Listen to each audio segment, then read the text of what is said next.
P T I میں آنے والے روشن ضمیر اور واپس جانے والے مردہ ضمیر۔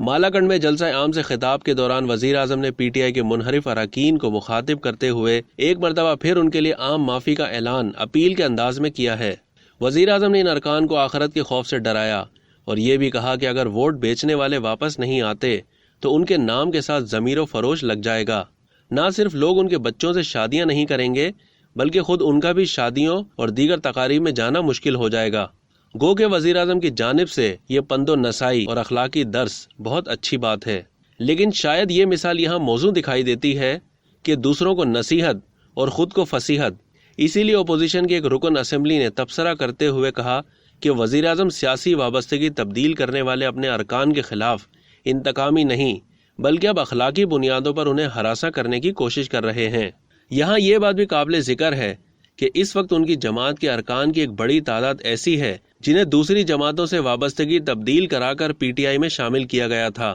اور ارکان پر ہی کیا موقوف اگر وفاقی کابینہ کے وزراء پر ایک سرسری سی نظر ڈالی جائے تو غلام سرور خان، زبیدہ جلال، عمر ایوب خان، فواد چودھری، فہمیدہ مرزا، شیخ رشید، اعظم سواتی، شفقت محمود اور وزیر خارجہ شاہ محمود قریشی سے لے کر ان کے قریب ترین ساتھی وزیر دفاع پرویز خٹک بھی عوامی نیشنل پارٹی سے تحریک انصاف میں آئے تھے، اور یہ فہرست خاصی لمبی ہے۔ لیکن کیا عجب ہے کہ جب کوئی اپنی وابستگی تبدیل کر کر پی ٹی آئی میں آتا ہے تو اس کو روشن ضمیر، اور جب وہ جاتا ہے تو اس کو مردہ ضمیر کہا جاتا ہے۔ گو کہ موجودہ صورتحال میں بھی یہی سلسلہ جاری ہے، لیکن قدرے مختلف اور منفرد انداز میں۔ ایک طرف تو حکومتی جماعت سے وابستگی رکھنے والی خاتون رکن قومی اسمبلی نصرت واحد نے اپنے ایک ویڈیو کلپ میں یہ دعویٰ کیا ہے کہ ان کی وفاداری خریدنے کے لیے پاکستان پیپلز پارٹی کی جانب سے انہیں 16 کروڑ روپے اور آئندہ انتخابات میں قومی اسمبلی کی مخصوص نشست کی پیشکش کی گئی،